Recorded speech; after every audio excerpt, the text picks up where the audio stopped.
All right, ladies and gentlemen, you are welcome to this episode of The Truth with Ben Jokes, your favorite political talk show.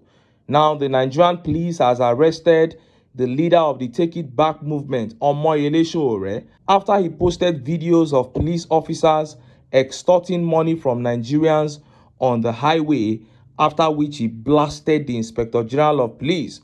And in response, he is being arrested and charged. Look at this.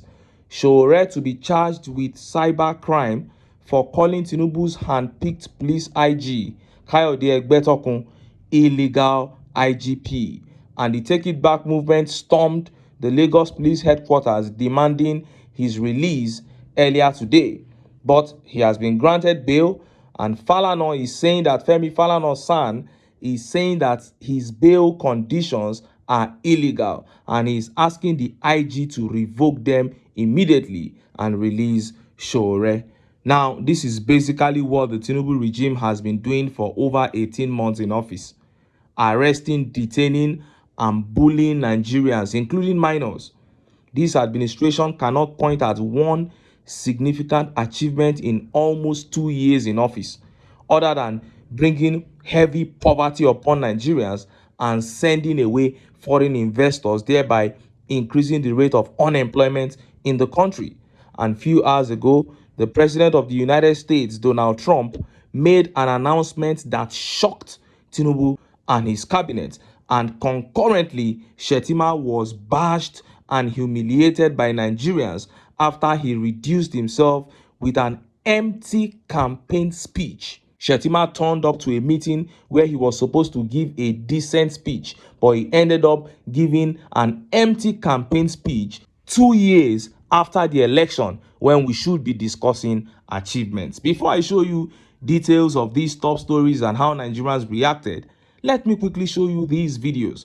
First, here is a video of Peter Obi. Peter Obi was reacting to democracy in Nigeria, but where he got Nigerians really praising him was where he spoke about visiting 15 schools on the day set aside to celebrate education globally, a day that other Nigerian elites and politicians don't even know exists. See the video. Whatever happens with democracy affects citizens. It affects their daily living. It affects the future of their children. So we must all now get involved to make it work, because you know it is not working in Nigeria today. For me, what is important, let's discuss Nigeria. Whether we are going to do coalition or not, let's talk about the future of the country. Because often we abandon the country and what we need to do, talking about power grab. I'm not interested in any coalition that is for purpose of taking power. It is about discussing Nigeria. How do we care about securing Nigeria? How do we care about the common person in Nigeria? How do we care about our children being in school? That is the most important thing for now. The biggest takeaway for the Ghanaian experience is people should know that democracy is about the will of the people. People must be in charge. It is about serving the people, and that is most critical. It is now time for us to take action, because you can see where it brought us to. We now live in an insecure country.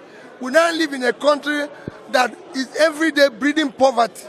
People are suffering. So many people don't know where the next meal will come from. We now live in a system where on Friday, I visited, on day of celebration of education, I visited 15 schools where children don't even have a lab, talk less of one computer.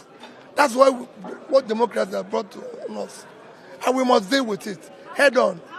The core of democracy should start from the political parties, where people respect and know that other people exist. It is not a place where you hijack the process for your own benefit. You saw that.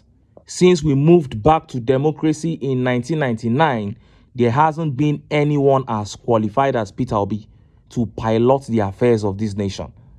He said he is not interested in any coalition that only wants to wrestle power from APC, because if you just grab power without the right motives, you won't make any positive impact.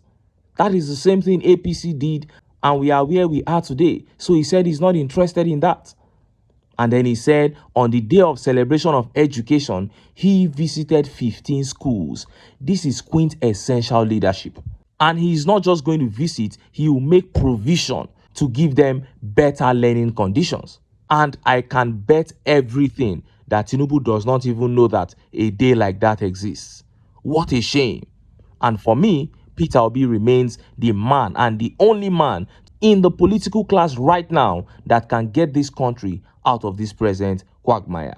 Point blank, period. And the next video here is that of Rufai Oseni. Rufai responding to Afe Babalola's withdrawal of his lawsuit against Dele Farotimi. See the video.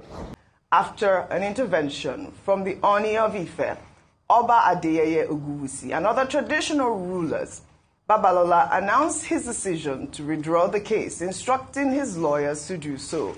The announcement came during a meeting at the Afe Babalola University. I mean, I thought this was such great news. I believe, when Dele Farotimi got bail, we had this discussion, and we were hoping that this sort of intervention will help to quell the case. We did see Peter Obi go at the time when Dele Farotimi was detained, and I'm happy that this case, at this moment, has really been dropped. Rufai, let me take a comment from X before I come to you for your comment on the story. This is from RTN, who wrote, Are Afe Babalola SAN's decision to withdraw cases against activist Dele Farotimi is a commendable act of reconciliation and legal maturity. It reflects the value of dialogue and peaceful resolution within the legal profession, a win for justice, respect, and mutual understanding. Rufai. I mean, I disagree largely with that last comment. From the tweet? Yeah, what is a win for maturity? What is a win for justice and legal? What is it called? See, yes, they've gone to talk to Afe Babalola. He said, no, okay, we're going to share all of this. We forget in a hurry that a man slept in cell for 21 days with his family. 21 days it was. And the process at which the police went about it, there were a lot of loopholes in the process. We forget that there was not even a case of jurisdiction in the terms of the magistrate in the first place.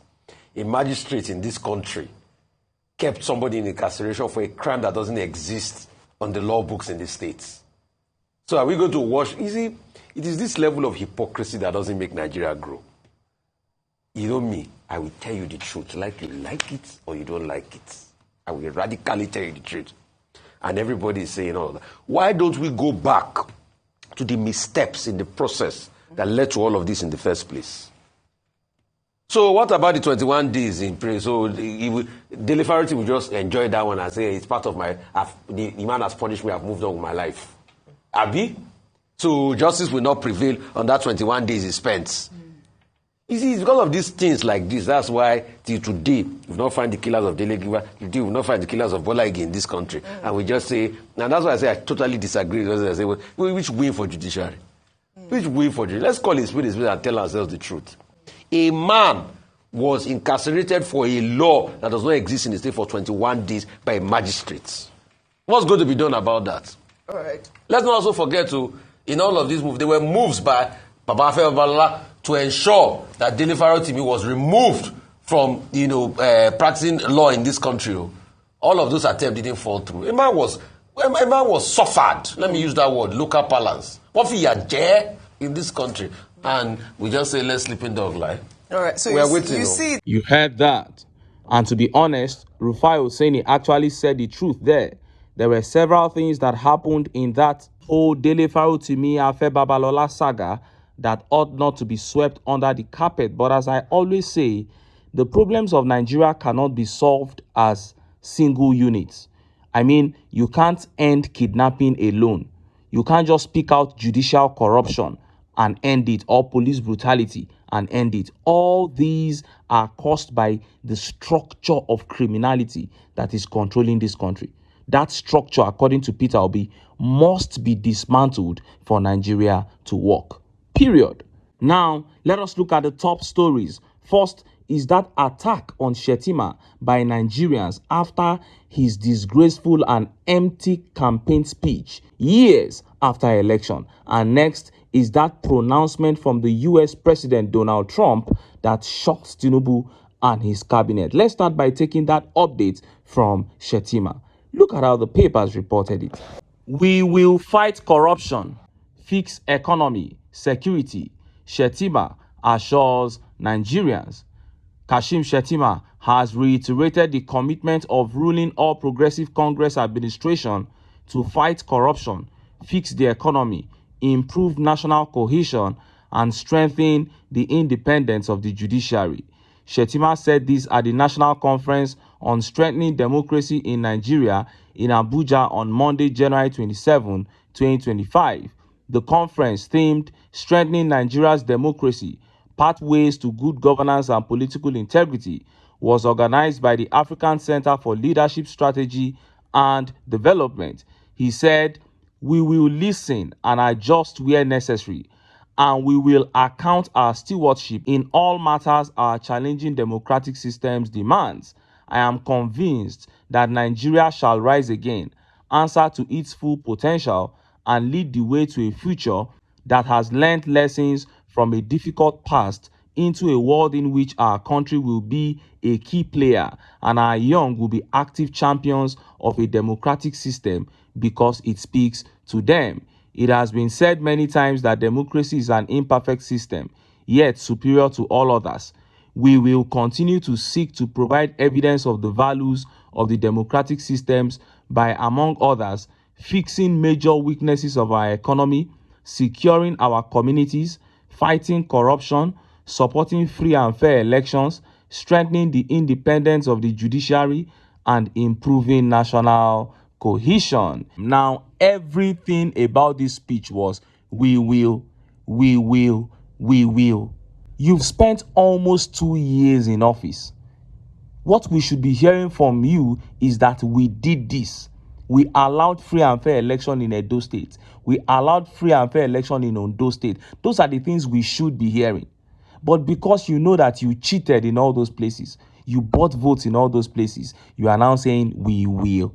We will. And look at how Nigerians reacted. Let's take some of the tweet reactions. And this tweet here by Probe Nigeria says, "We will do this. We will do that. What have you done already? When will you do what? Cluelessness and incompetence in public display." That is it. And this tweet here by Certificate Forger says, 2 years later, we will X, Y, Z. That is it. 2 years down the line, you are still saying we will, we will. And this tweet by Dew says, 2 years after, we will. When you grab it and don't know what to do with it. And Temidayo here says, when? When will you do all those things? It's been 2 years now. And this tweet here by Femmedi says, this one still the campaign after 2 years. Is your 21 billion naira mansion not corruption? That is it. And just as Nigerians were yet reacting to that shocking pronouncement from Donald Trump began making the rounds. Look at how the papers reported it. Trump stops HIV funding for Nigeria. Others. The US government has suspended financial support for HIV treatment programs in Nigeria and other developing countries following an executive order issued by President Donald Trump. His decision has led to a 90-day halt in the disbursements from the President's Emergency Plan for AIDS Relief, a U.S. initiative providing HIV/AIDS treatment across Africa and other regions. The move stems from an executive order signed on Trump's first day in office, which directed all government agencies managing foreign development aid to pause the distribution of funds. According to NPR, the suspension of the PEPFAR funding could last for at least 3 months unless the program receives an exemption. Public health experts are now raising concerns about the potential long-term effects, with fear that the Trump administration might entirely terminate the program. U.S. State Department spokesperson Tammy Bruce was quoted as saying the U.S. is no longer going to blindly dole out money with no return for the American people. Nigeria, one of the countries most affected by HIV globally, stands to be significantly impacted by this suspension, with approximately 2 million Nigerians living with HIV. PEPFAR has been critical in providing life-saving medication and bolstering healthcare infrastructure.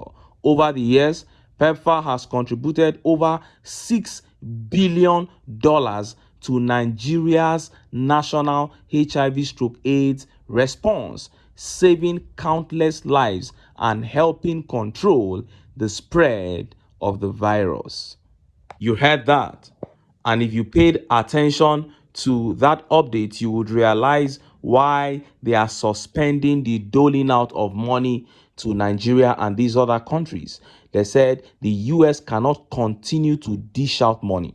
They can't continue to roll out money for these countries when they cannot even see the benefits for the American people and even in those countries. They know that once these monies are given to the governments of Nigeria and these other countries, what they do is to embezzle the money. And I am very, very sure that the Tinubu administration, they were already, preparing, warming up to receive those dollars, millions of dollars from the United States. They'll say they are using it to tackle HIV and AIDS. They'll collect for HIV and AIDS. They'll collect for malaria. They'll collect for polio vaccination. They'll collect for so many things. And they will embezzle 90% of the monies. And these people are aware. You can come out to blame this man and say he's being too harsh. But when you are aware that this whole money you are rolling out in belief that you are doing charity is going into private pockets, what will be the motivation for you to continue to roll out such funds? There won't be any motivation. That is the case here. And look at how Nigerians reacted. Let's take few tweet reactions. This tweet here by Michael says, "Thieves too much for this country, Nigeria." I'm telling you, it has come to a point where, thieving, stealing, making money through illegal means has now become a norm in this country. Because the people in the political class who should be role models do these things brazenly. And this tweet here says, Donald Trump isn't interested in any kind of control over Nigeria, unlike the past US administration that exercised so much control over Nigeria simply because of their free billions. It is time for the federal government to be responsible to her own people and stop living larger than a donor. That is it. When they collect all these monies from these foreign countries, they will go and buy cars and private jets that the president of many countries in Europe and America can't even buy. And you think these people will continue to see you do all these things and they will be dishing out money to you? It doesn't work that way.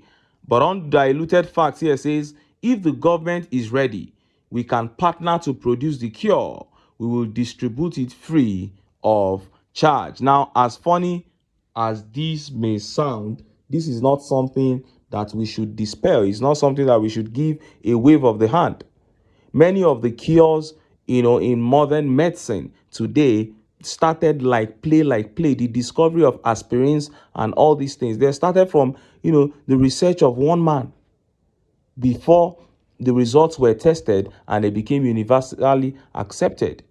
So this is one area that we need to look into as a people. We need to begin to look inwards to see the powers, the talents, the gifts that our people possess in this country and how we can use them to impact the world, how we can use them to impact the globe that has given us so much. It's time we begin to think of how to give back. But with the APC, I don't think that is going to be possible because I don't expect the APC to invest into anything positive if it is not something that will allow them to steal, to kill, and to destroy. You will not find them there. And that is why I keep telling Nigerians that for us to have a country at all in the near future, we must come together, cast aside our differences, and kick the APC out of power. But until then, make I still enter town.